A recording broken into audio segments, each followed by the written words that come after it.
నమస్కారం. సావుకి రేవుకి భయపడకుండా నిత్యం నగ్న సత్యాలతో మీ ముందుండే తిప్పరాజు రమేష్ బాబు ఎప్పుడూ అలాగే ఉంటాడు. ప్రజా తీర్పుని శిరసా వహిస్తున్నాను. జగన్మోహన్ రెడ్డి చేసుకున్న స్వయంకృత అపరాధమే అది. ప్రజలతో మమేకం అవ్వలేదు.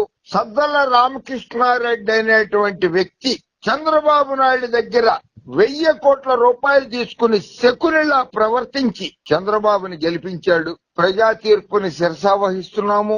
నేను కూడా చేసిన ఎన్నో వీడియోలు చేశాను. నేను ప్రజలకి ధన్యవాదాలు. ప్రజలు సంక్షేమాన్ని కోరుకోలేదు, అభివృద్ధిని కోరుకున్నారు. సంక్షేమాన్ని కోరుకోలేదు. వాళ్ళకి ఫుడ్ అవసరం లేదు, వాళ్ళకి రోడ్డు అవసరం. ఫుడ్ అవసరం లేదు, రోడ్డు అవసరం వాళ్ళకి. అది కోరుకున్నారు కనుక జగన్మోహన్ రెడ్డి ఓడిపోయాడు. జగన్మోహన్ రెడ్డి నువ్వు చాలా చక్కగా పరిపాలించావు, ఓకే, ఇట్స్ ఆల్ రైట్ అని నేను అనుకున్నాను. కానీ ఆంధ్రప్రదేశ్ ప్రజలు అనుకోలేదు. నువ్వు ఆంధ్రప్రదేశ్ ప్రజలు నిన్ను తిరస్కరించారు. సిద్ధం సభలకి తప్పితే అంతకు ముందు నువ్వు ఆంధ్రప్రదేశ్ ప్రజలకి కనపడలేదు. అది ఒకటి. నీ ఎమ్మెల్యేలకి నువ్వు కనపడలేదు.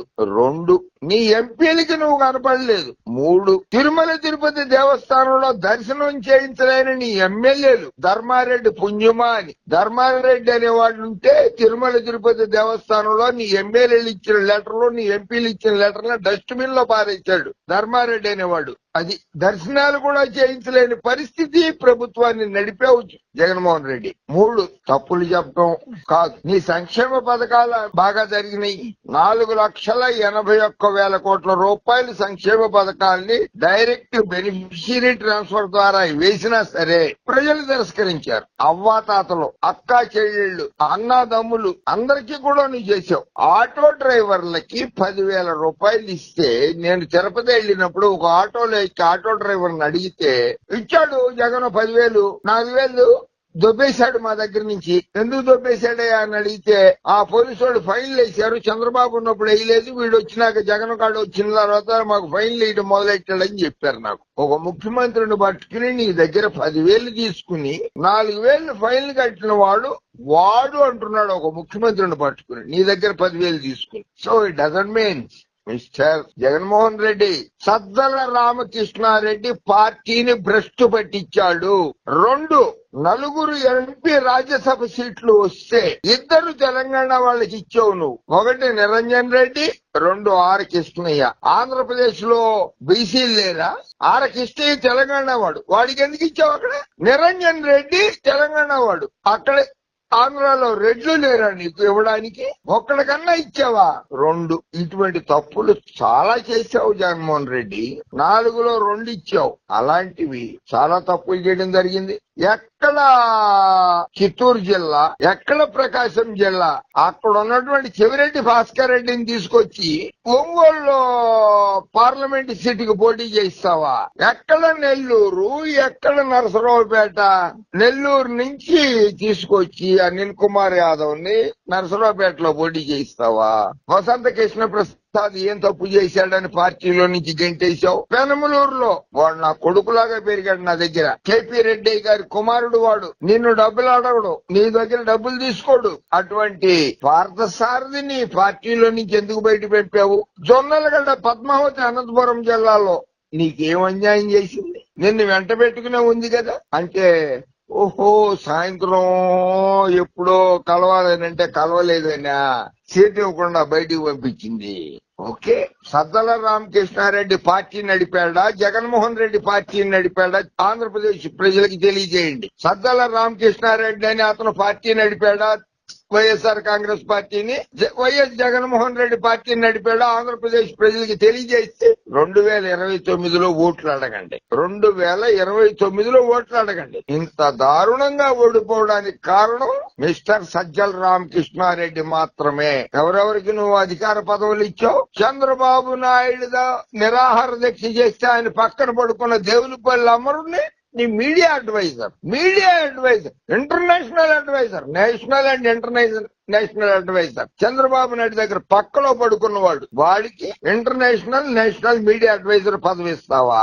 కేఆర్సి, మేము కేఆర్సి అని పిలుస్తాం, కె రామచంద్రమూర్తి. ముందు దేవునిపల్లి అమర్ గురించే చెప్తా. చంద్రబాబు నాయుడు ముఖ్యమంత్రిగా ఉండగా ఉప్పల్లో 8 ఎకరాలు తమ్ముడు పేరు మీదన 8 ఎకరాలు తీసుకున్నాడు. 800 కోట్లు ఖరీదారు. ఈ రోజు నాడు నార్సింగి అని ఉంటుంది రాజేంద్ర నగర్ మండలంలో గండిపేట దగ్గర, 3 ఎకరాలు తీసుకున్నాడు. ఈ రోజు నాడు అది 600 కోట్లు. అటువంటి వాడు చంద్రబాబు నాయుడు దగ్గర కాళ్లు పట్టుకుని నిద్రపోయిన వాడు, పాదయాత్రలో నడిచిన వాడు నీకు అడ్వైజర్ గా పెట్టుకుని నేను గెలుస్తానని ఎట్లా అనుకుంటావు జగన్మోహన్ రెడ్డి? నువ్వు అటువంటి వాళ్ళని పెట్టుకున్నావు నువ్వు నీ పక్కన. 2 కార ధోరణి. నీ దగ్గర నుంచి వెళ్ళిపోయినప్పుడు తోట త్రిములు ఏం చెప్పాడు? బయటికి వెళ్ళిపోయిన తర్వాత జగన్మోహన్ రెడ్డికి అహంకారం ఎక్కువ అని చెప్పాడు. అన్ని నాకు తెలుసు అంటాడు. అదే నిజమైందా ఈ రోజు నాడు? జగన్మోహన్ రెడ్డి పిచ్చోడు పవన్ కళ్యాణ్ పిచ్చోడు అంటాడు. గెలిపించారా ప్రజలు? బాలకృష్ణ పిర్రలు విసుగుతాడు, అవి విసుగుతాడు అంటే వాడిని గెలిపించారా? వాడికేం తెలీదు వీడికేం తెలీదు అంటే లోకేష్ ని గెలిపించారా? నీ సొంత బంధువులందరినీ ఓడించారు ప్రజలు. కారణం ఏంటి? నీదే తప్పు. నీ పక్కన ఉన్న సదర్ రామకృష్ణారెడ్డిది 100కి 100 పాళ్ళు తప్పు. సద్దల రామకృష్ణారెడ్డి వల్లే జగన్మోహన్ రెడ్డి ఓడిపోయాడు. సద్దల రామకృష్ణారెడ్డి కొడుకు భార్గవ రెడ్డి ఏం చేశాడు? ఏం అర్హతలు ఉన్నాయని చెప్పి అతను నువ్వు పదవి ఇచ్చావు. అది చేసుకున్న తప్పు చేసుకున్నంత. ఇంత ఘోరంగా ఓడిపోతావని మేమైతే ఎవరు ఊహించలేదు. నువ్వు అధికారంలోకి వస్తావని. నీ ప్రమాణ స్వీకారానికి 9వ తారీఖు నాడికి, జూన్ 9 నాడు రాయల్ ఫోర్త్ హోటల్లో రూమ్ కూడా బుక్ చేసుకున్నాం మేమైతే.